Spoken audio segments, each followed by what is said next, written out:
அனைவருக்கும் வணக்கம். நான் முனைவர் சி. பவித்ரா, உதவி பேராசிரியர், தமிழ்துறை, டாக்டர் SNS ராஜலட்சுமி கலை மற்றும் அறிவியல் கல்லூரி, தன்னாட்சி, கோவை. சென்ற காணொளியில் புது கவிதையின் வளர்ச்சி காலகட்டம் குறித்து விரிவாக கண்டோம். இந்த காணொளியில் புது கவிதை எனும் பெயர் ஏற்படுவதற்கான பெயர் காரணத்தை குறித்து காணலாம். முதலில் புது கவிதை தொடக்கத்தில் உரைப்பா என்று பெயர் சொல்லி அழைக்கப்பட்டது. இதற்கு உரைப்பா என்று பெயர் கொடுத்தவர் பெருஞ்சித்திரனார். இவரை தொடர்ந்து உரைவீச்சு என்று சாலை இளந்திரையனும், சொற்கோலம் என்று கண்ணதாசனும், குறும்பா, பேச்சு, நிலைப்பா, சுதந்திரப்பா, விடுநிலைப்பா என்று பல்வேறு பெயர்களில் புது கவிதையானது அழைக்கப்பட்டு வந்தது.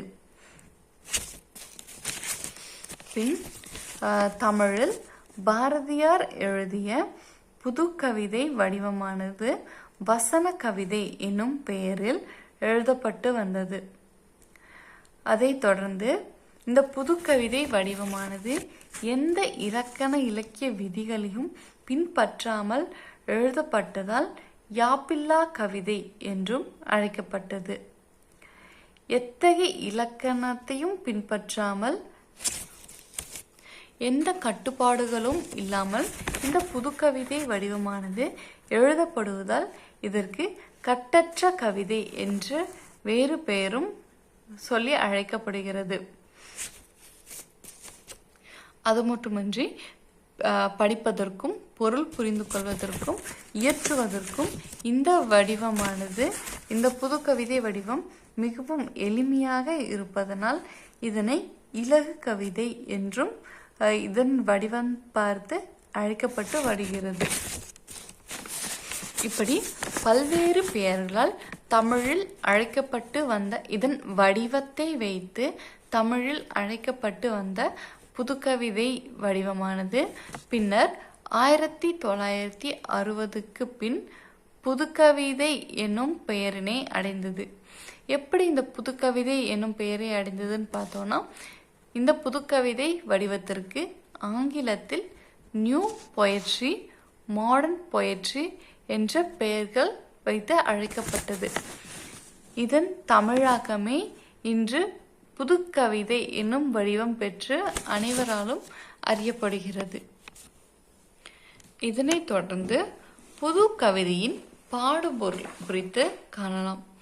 பாடுபொருள் என்பது எதையெல்லாம் வைத்து ஒரு கவிதையை இயற்ற முடியுமோ, இயற்றப்படுகிறதோ அதுவே படைப்பின் பாடுபொருளாக அமைகிறது. அந்த வகையில் புது கவிதை எனும் இலக்கிய வடிவமானது பல்வேறு பாடுபொருள்களை கொண்டதாக அமைகிறது. நம் சமூகத்தில் காணக்கூடிய அத்துணை விஷயங்களும் புது கவிதையின் பாடுபொருளாக அமையவிருக்கிறது. தொடக்க காலத்தில் இந்த மரபு கவிதையின் பாடுபொருள்களாக அரசனும் கடவுளும் இருந்தனர். ஆனால் இன்றைய புது கவிதையின் பாடுபொருள் பறந்து விரிந்து காணப்படக்கூடியதாக இருக்கிறது.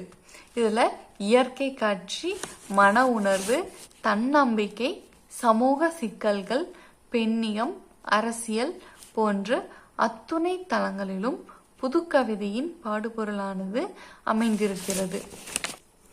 இந்த ஒவ்வொரு தலைப்புகளின் கீழும் அமைக்கப்பட்ட இந்த பாடுபொருளானது இன்றைய சமூகத்தில் நடக்கக்கூடியவற்றை சுருக்கமாக வெளிப்படுத்தக்கூடியதாக அமைகிறது. சமூகத்தில் நடக்கும் ஒவ்வொரு அவலங்களையும் நல்ல நிகழ்வுகளையும் மையமாக கொண்டு அந்த பாடுபொருளானது கவிதையாக வடிவம் பெறுகிறது.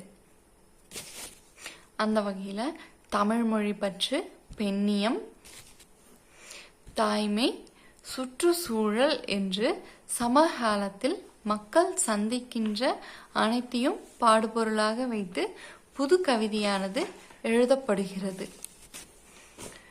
இந்த பாடுபொருள் சொல்ல வரும் செய்தி குறித்து விரிவாக மேலும் அடுத்தடுத்து வரும் காணொளிகளின் வாயிலாக காணலாம். நன்றி.